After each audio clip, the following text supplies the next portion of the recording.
우리 교독하겠습니다. 창세기 2장 1절부터 17절까지 교독하십니다.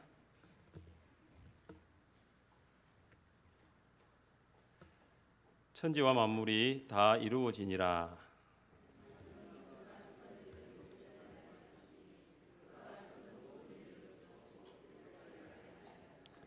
하나님이 그 일곱째 날을 복되게 하사 거룩하게 하셨으니 이는 하나님이 그 창조하시며 만드시던 모든 일을 마치시고 그 날에 안식하셨음이니라.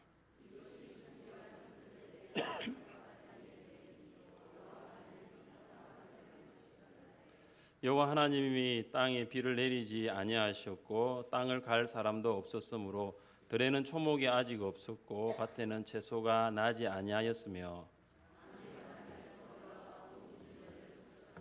여호와 하나님이 땅의 흙으로 사람을 지으시고 생기를 그 코에 불어 넣으시니 사람이 생명이 되니라.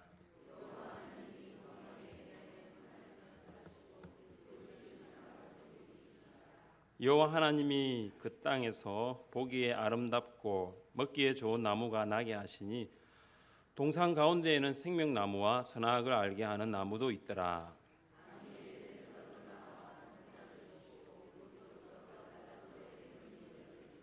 첫째의 이름은 비손이라. 금이 있는 하윌라 온 땅을 둘렀으며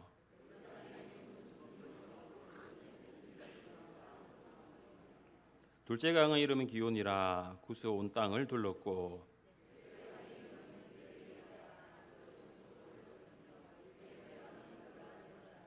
여호와 하나님이 그 사람을 이끌어 에덴 동산에 두어 그것을 경작하며 지키게 하시고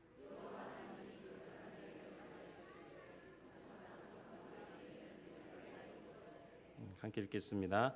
선악을 알게 하는 나무의 열매는 먹지 말라. 내가 먹는 날에는 반드시 죽으리라 하시니라. 아멘. 하나님은 일하시는 하나님이시면서 안식하시는 하나님이십니다. 하나님은 먼저 자신의 존재를 일하시는 하나님으로 소개했습니다. 여러분 창세기 1장 1절 성경이 어떻게 시작합니까? 태초에 하나님이 천지를 창조하시니라. 창조는 일하는 것입니다. 하나님은 6일 동안 일을 하신 후에 일곱째 날에 쉬셨습니다. 일곱째 날은 하나님이 창조 사역을 마치고 쉬신 날입니다. 그래서 하나님은 일하시는 하나님이시면서 안식하시는 하나님이십니다. 여러분 잠시 한번 생각을 해보십시오. 하나님에게 안식이 필요합니까? 하나님은 안식이 필요하지 않습니다. 그런데 하나님은 왜 안식하셨을까요? 하나님의 안식이 우리에게 주는 몇 가지 중요한 부분들이 있습니다. 안식은 하나님이 계획하신 창조를 완전히 끝내셨다는 것입니다. 하나님의 안식은 창조에 대한 완전성 그리고 창조에 대한 충만함에서 나옵니다. 여러분 하나님의 창조를 보십시오. 불완전한 부분이 없습니다. 뭔가 부족한 부분도 없습니다. 하나님의 창조는 완전했습니다. 하나님의 창조는 충만했습니다. 그리고 난 다음 하나님은 안식하셨습니다. 이 안식은 6일 동안의 창조 사역 이후에 있었습니다. 그래서 이 안식은 6일 동안 성실하게 땀 흘려 일하는 것을 전제로 하고 있습니다. 성실하게 일하지 않는 사람에게는 안식도 주어지지 않습니다. 작업장에서 일한 일꾼에게 주어지는 잠시의 그 쉼은 무더운 가운데 정말로 시원한 얼음 냉수 한 그릇을 마시는 것과 같을 것입니다. 교실에서 50분 수업을 한 학생들에게 주어지는 10분의 쉬는 시간도 정말 달콤한 꿀맛 같은 시간일 것입니다. 오래전 어떤 광고 회사, 카드 광고 회사의 카드 회사의 광고 문구가 이런 것이 있었습니다. 한 사람이 차 밖으로 손을 내밀더라고요. 그러면서 이렇게 이야기합니다. 열심히 일한 당신 떠나라. 무슨 말이냐면은 성실하게 일한 사람에게 주어지는 안식은 사치가 아니라 반드시 누려야 할 특권입니다. 6일 동안 일터에서 여러분에게 맡겨진 일을 열심히 하시고 그리고 성실하게 하시기를 바랍니다. 하나님께서 창조를 완전하게 끝내신 것처럼 여러분이 맡은 일에 대해서도 그 일의 완성을 위해 일하시기 바랍니다. 여러분이 맡은 그 일과 그 직무에 대해서도 그 완성도를 높이시기를 바랍니다. 자기가 책임자가 아니고 그리고 그냥 일하는 입장에서는 사람은 결국 윗사람의 눈을 볼 수밖에 없습니다. 보면 일하고 보지 않으면 좀 게으르게 일을 할 수가 있습니다. 사람의 시선을 의식하여 대충 일을 할 수도 있습니다. 하지만 그리스도인은 달라야 합니다. 감독자가 없더라도 온 땅을 두루 감찰하시는 하나님의 시선을 의식하고 그 하나님 앞에서 열심히 그리고 성실하게 일을 하는 것입니다. 무슨 일을 하든지 마음을 다하여 주님께 하듯 하시고 사람에게 하듯 하지 마십시오. 그래서 직장과 일터의 일도 하나님의 일처럼 할 수 있기를 바랍니다. 하나님의 안식은 바로 우리를 위한 것입니다. 여러분 중에 하나님의 안식은 말 그대로 하나님을 위한 것이지 왜 우리를 위한 안식이라고 생각하는 분이 혹시 있습니까? 그렇다면 함께 이 말씀을 읽어보겠습니다. 이미 그의 안식에 들어간 자는 하나님이 자기의 일을 쉬신과 같이 그도 자기의 일을 쉬느니라. 이스라엘 백성은 430년 동안 애굽에서 노예로 살았습니다. 그들은 노예로 벽돌을 만들어 국고성을 건축하면서 하루도 마음 편하게 안식할 수 있었을까요? 그리고 출애굽하고 난 다음에도 이스라엘 백성은 40년간 광야 생활을 하면서 길게는 1년, 짧게는 며칠, 몇 주 동안 한 장소에 머물다가 또 다른 장소로 이동해야 하는 나그네와 같은 생활을 했습니다. 그들이 가나안 땅에 들어가고 가나안 정복 전쟁을 마친 후에야 비로소 안식을 하게 되었습니다. 이스라엘 백성들이 안식을 하게 된 것은 하나님이 창조 사역을 마치고 쉬는 것을 생각하게 합니다. 하나님은 이스라엘 백성들뿐만 아니라 우리에게도 안식이 필요하다는 것을 보여주시기 위해 쉬셨습니다.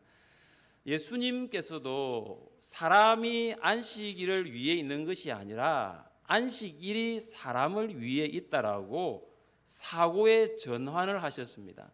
여러분, 안식은 사람을 위해 있는 것입니다.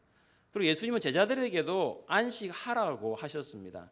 이르시되 너희는 따로 한적한 곳에 가서 잠깐 쉬어라 하시니 이는 오고 가는 사람이 많아 음식 먹을 겨를도 없음이라. 여러분이 안식의 시간은 단순히 쉬는 시간이 아니라 다음의 사역을 위하여 재충전하는 시간이기 때문에 꼭 필요합니다.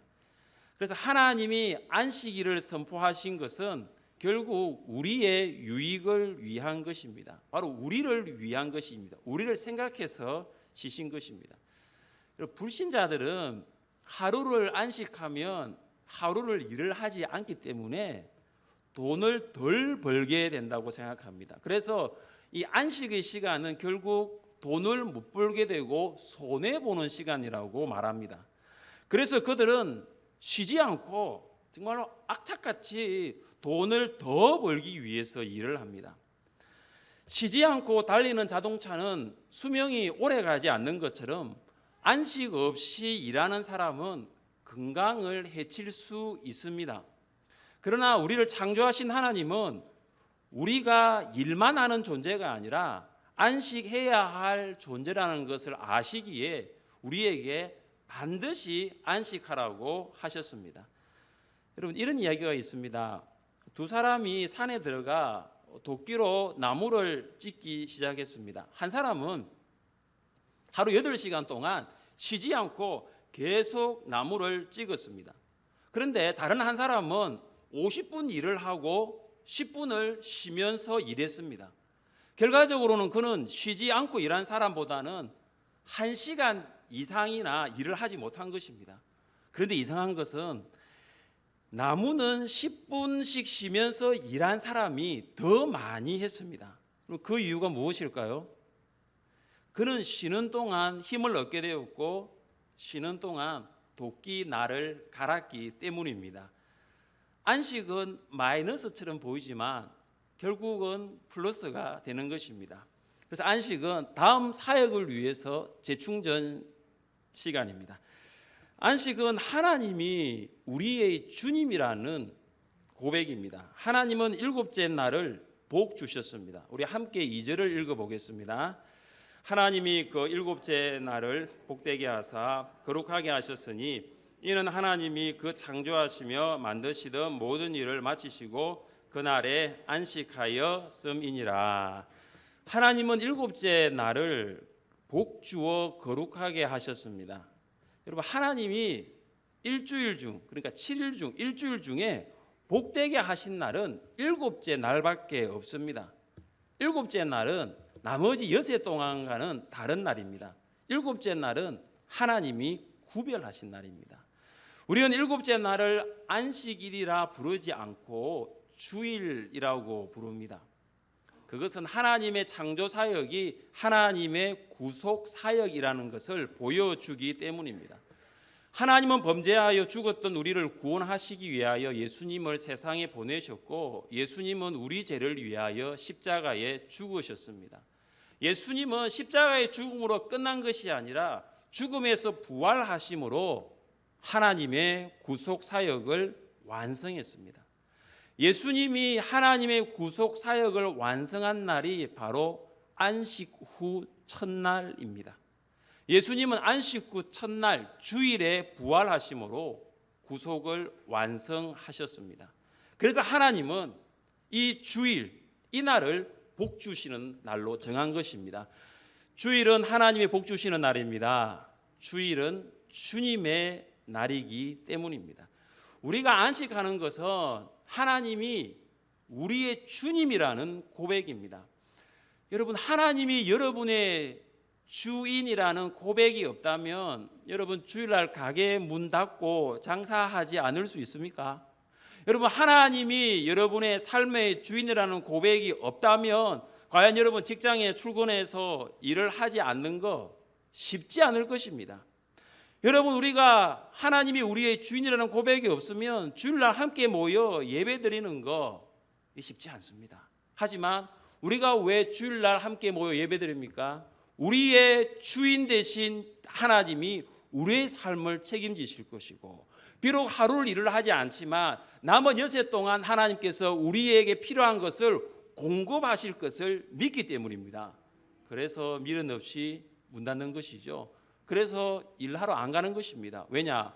하나님께서 이 날을 복 주셨기 때문에. 여러분, 그날에 나오셔야 복을 받는 것입니다. 그날에 나와서 하나님 앞에 예배할 때에 하나님이 복 주시는 것입니다.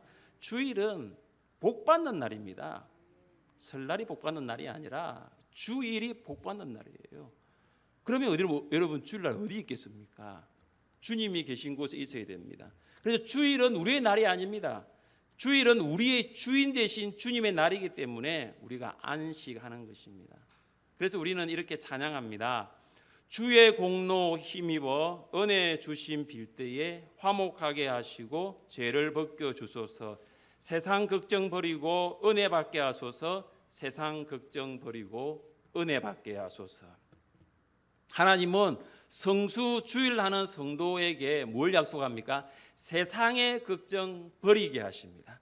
성수 주일하는 성도에게 말씀과 기도와 찬양을 통해서 우리에게 은혜 주신다라고 우리는 찬양하는 것입니다.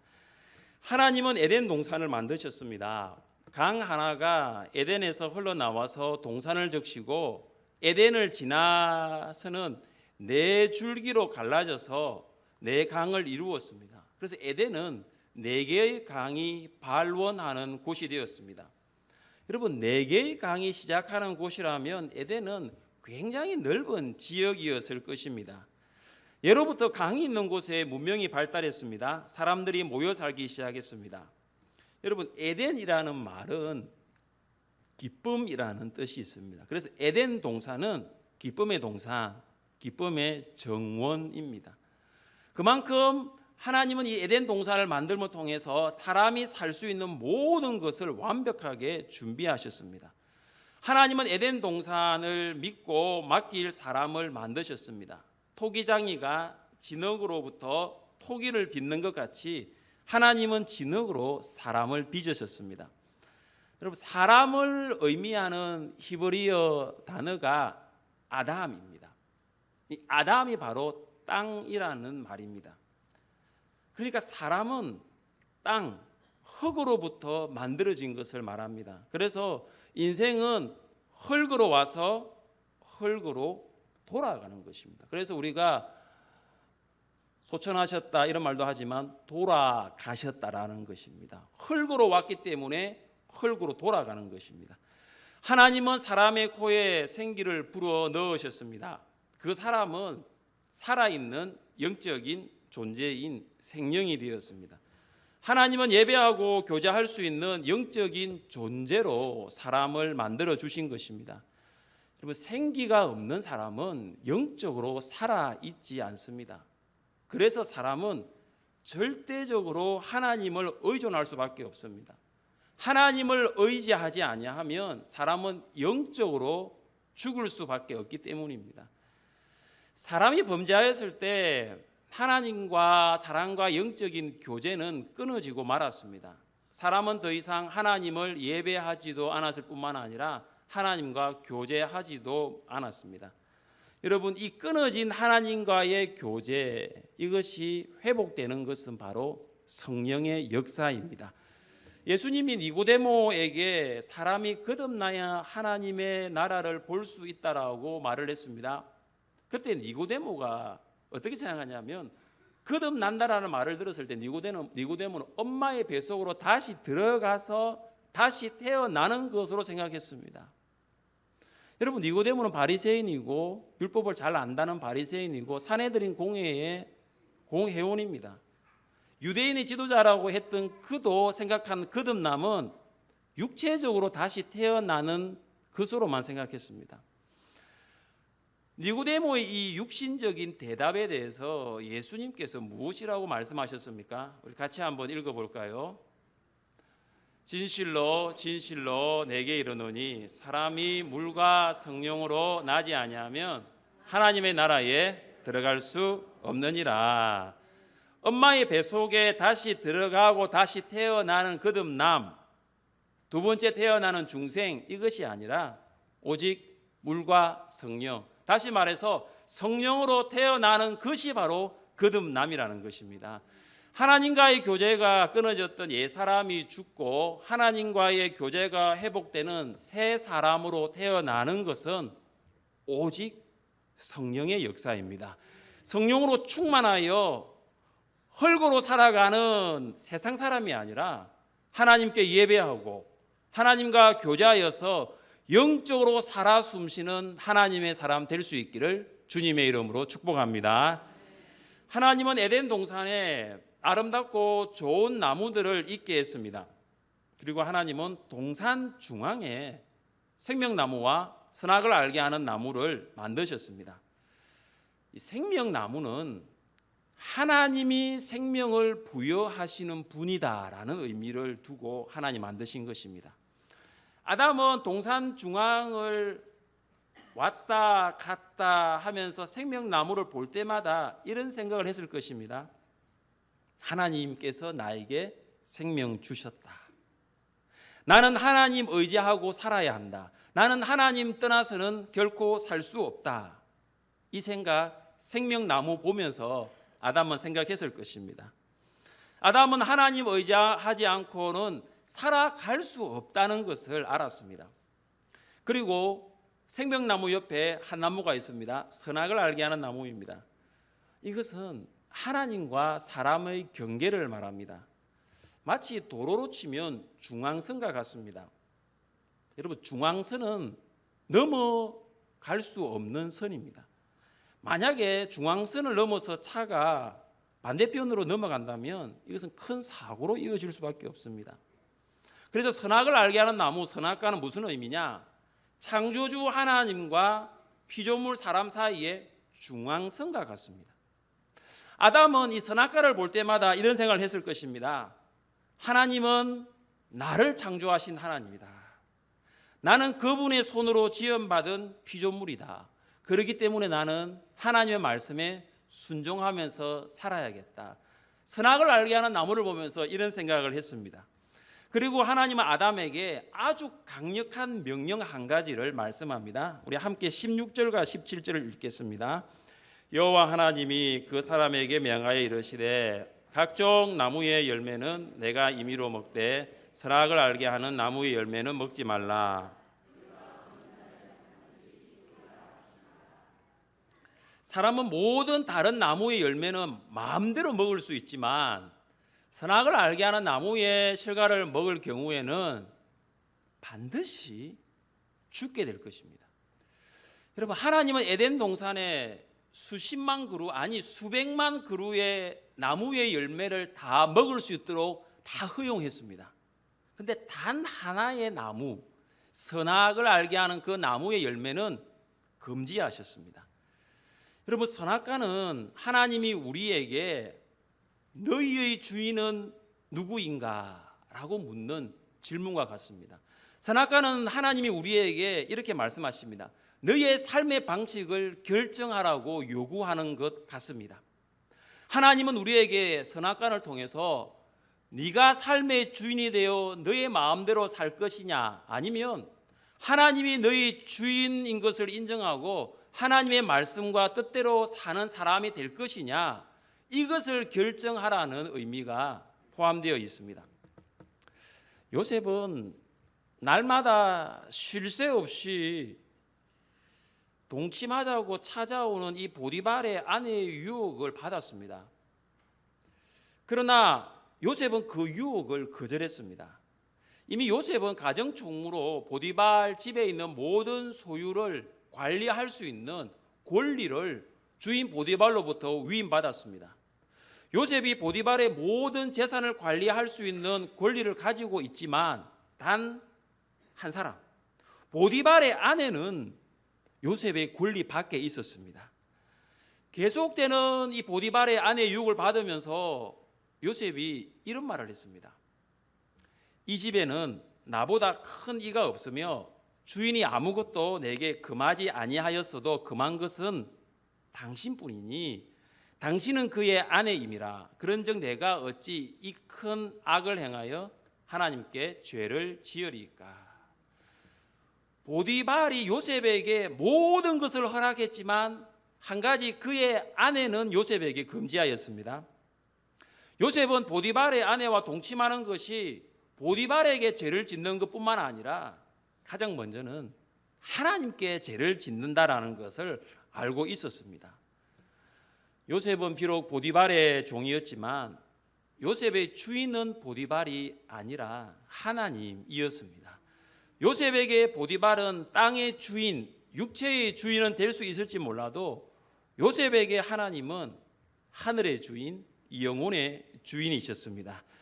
요셉은 하나님이 그의 주인인 것을 알기에 그의 삶의 방식은 확실하였고 흔들리지 않았습니다. 요셉이 일을 하기 위해 집에 들어왔을 때 보디발의 아내를 제외하고는 집안 사람들이 아무도 없었습니다.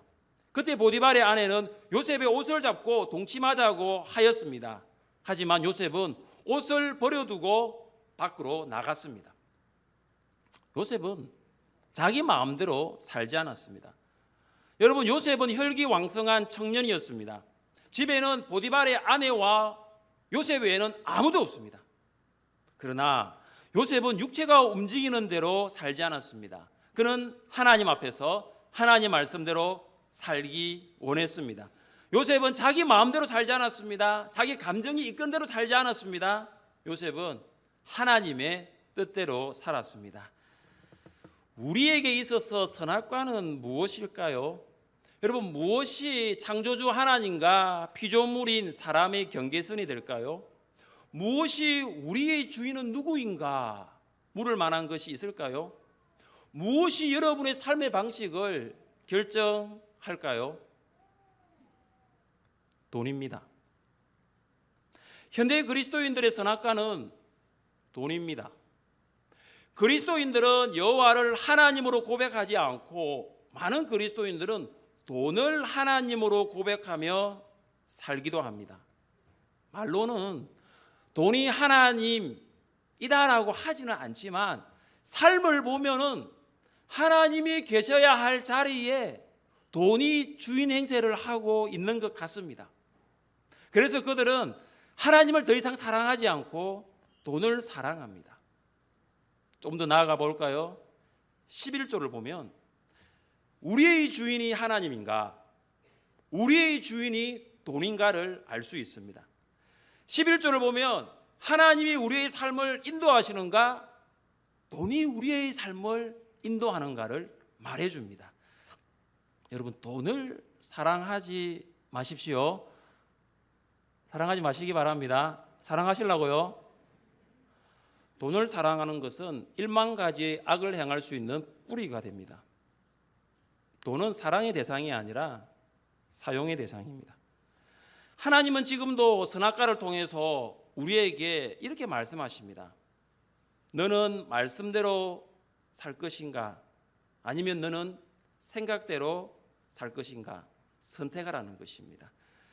성경은 말씀대로 사는 자의 삶은 하나님이 책임지시고 반드시 형통하게 하실 것이라고 축복합니다. 그러나 성경은 생각대로, 마음대로, 사람의 호불호에 따라서 살면 하나님께서는 버려두신다라고 말씀합니다. 하나님 같이 일하시고 하나님처럼 안식하십시오. 하나님을 여러분의 주인으로 고백하며 인정하며 살아가십시오. 하나님을 떠나서는 내가 아무것도 할 수 없다라는 의존적인 존재임을 아시기를 바랍니다. 그래야요, 우리 마음대로, 우리의 생각대로 혹은 우리의 느낌대로 사는 것이 아니라 하나님의 말씀대로, 하나님의 뜻대로 살아갈 수 있기를 주님의 이름으로 축복합니다.